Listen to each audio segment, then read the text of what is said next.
gods. The gods, his fathers, looked at him looked the gods. And nearer pressed the Lord with his eye-piercing Tiamat. On Kingu her consort rested his look.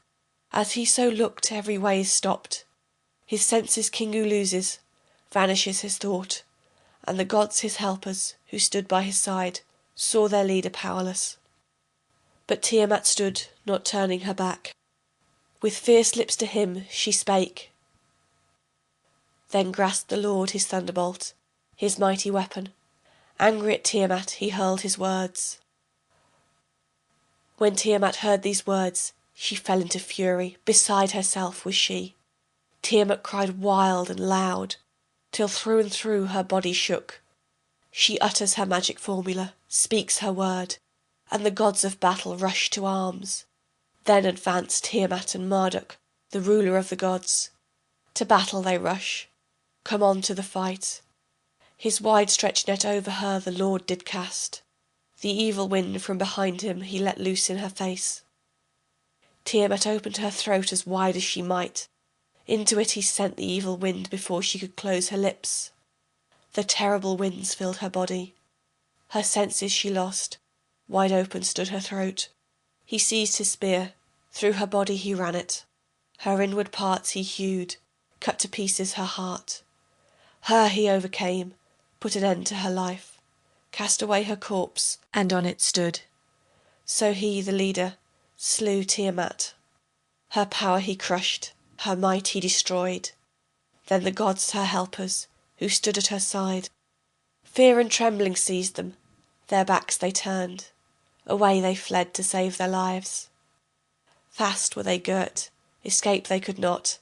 Captive he took them, broke in pieces their arms. They were caught in the net, sat in the toils. All the earth they filled with their cry. Their doom they bore, held fast in prison, and the 11 creatures clothed with dread, a herd of demons who with her went. These he subdued, destroyed their power, crushed their valour, trod them underfoot. And Kingu, who had grown great over them all, him he overcame with the god Kuga, took from him the tablets of fate which were not rightfully his, stamped thereon his seal, and hung them on his breast. When thus the doughty Marduk had conquered his foes, his proud adversary to shame had brought, had completed Anshar's triumph over the enemy, had fulfilled Nudimud's will. Then the conquered gods he put in prison, and to Tiamat, whom he had conquered, returned. Under his foot the Lord Tiamat's body trod. With his irresistible club he shattered her skull. Through the veins of her blood he cut, commanded the north wind to bear it to a secret place. His fathers saw it, rejoiced and shouted. Gifts and offerings to him they brought. The Lord was appeased, seeing her corpse. Dividing her body wise plans he laid. Into 2 halves like a fish he divided her. Out of 1 half he made the vault of heaven. A bar he set and guards he posted, gave them command that the waters pass not through. Through the heaven he strode, viewed its spaces. Near the deep placed Nudimud's dwelling. And the Lord measured the domain of the deep. A palace like it Eshara he built, the palace Eshara which he fashioned as heaven. Therein he made Anu, Bel, and Ea to dwell. He established the station of the great gods. Stars which were like them, constellations he set. The year he established, marked off its parts, divided 12 months by 3 stars. From the day that begins the year to the day that ends it, he established the station Nibir to mark its limits, that no harm come, no one go astray. The stations of Bel and Ea be set by its side. Great doors he made on this side and that, closed them fast on left and right. The moon god he summoned, to him committed the night. Here the account breaks off. There probably followed the history of the creation of the earth and of man. 3. Fragments of a descent to the underworld. To the underworld I turn, I spread my wings like a bird. I descend to the house of darkness, to the dwelling of Urkala, to the house from which there is no exit, the road on which there is no return, to the house whose dwellers long for light, Dust is their nourishment, and mud their food, whose chiefs are like feathered birds, where light is never seen, in darkness they dwell.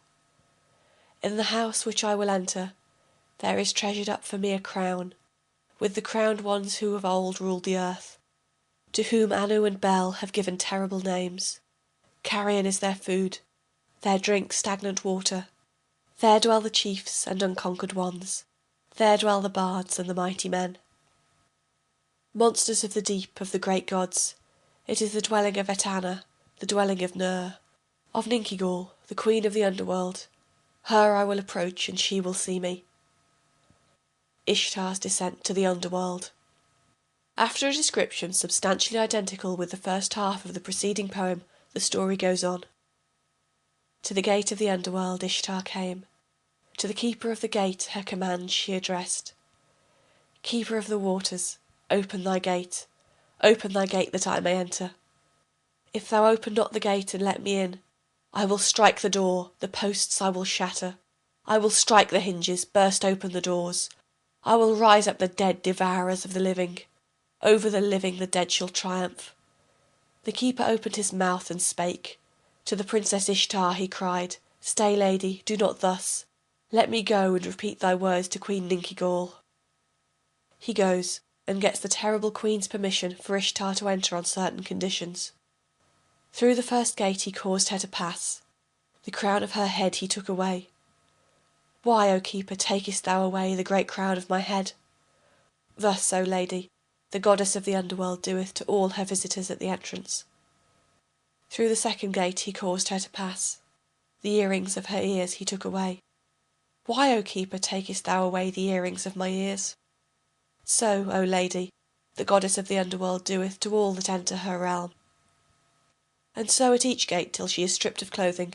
A long time Ninkigal holds her prisoner, and in the upper world love vanishes and men and gods mourn. Ea sees that Ishtar must return, and sends his messenger to bring her.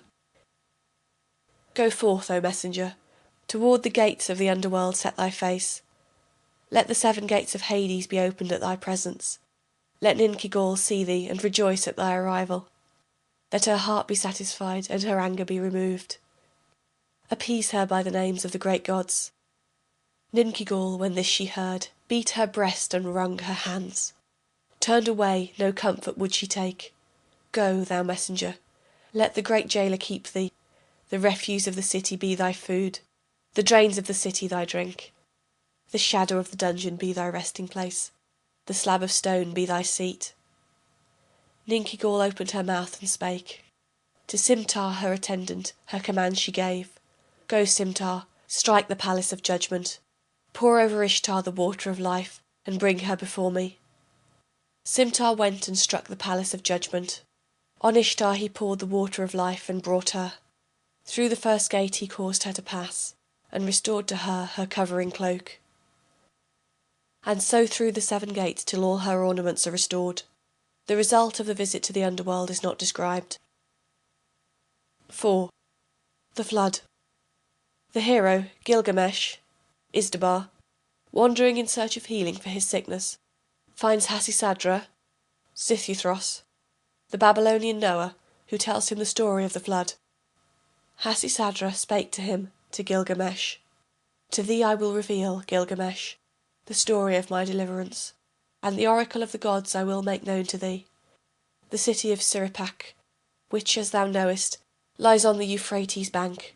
Already old was this city, when the gods that therein dwell to send a flood their heart impelled them. All the great gods, their father Anu, their counsellor the warlike Bel, Adar their throne bearer, and the prince Anuji, the lord of boundless wisdom, Ea, sat with them in council. Their resolve he announced, and so he spake. O thou of Suripak, son of Ubaratutu, leave thy house and build a ship. They will destroy the seed of life. Do thou preserve in life, and hither bring the seed of life of every sort into the ship. Here follows a statement of the dimensions of the ship, but the numbers are lost. When this I heard, to Ea my lord I spake. The building of the ship, O Lord, which thou commandest, if I perform it, people and elders will